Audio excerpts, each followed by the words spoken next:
Punëtorët social nuk ndjehen të sigurt në vendin e punës, pra këta punëtor janë ndër më të rrezikuarit sepse kanë punë edhe me njerëz të rrezikshëm dhe frika në mesin e tyre ekziston. Edhe gjatë ditës së sotme, punëtorët social kanë reaguar lidhur me ngjarjen e fundit, kur një kolege e tyre në Prilep ishte plagosur në vendin e punës. Ata kërkojnë më shumë siguri në vendin e punës, kërkojnë që t'ju njihet statusi i tyre si person zyrtar. Jo rastisht neve në çdo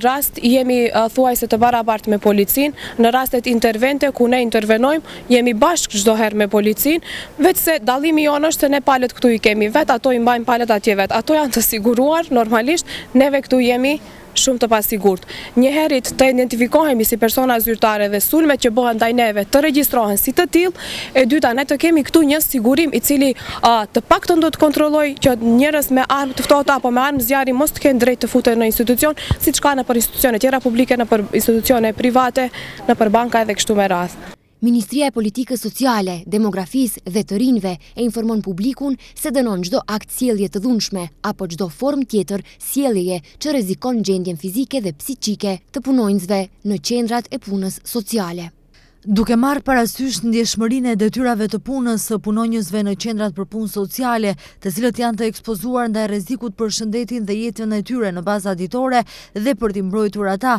Ministria edhe para ngjarjes fatkeqe në qendrën për punë sociale në Prilep filloi procedurën për sigurimin fizik të gjitha qendrave dhe institucioneve publike për mbrojtje sociale në nivel shtetëror. Kjo procedurë është në fazën përfundimtare që do të thotë se shpallja publike për prokurim publik do të publikohet së shpejti, than nga Ministria e Politikës Sociale, Demografisë dhe të Rinjve.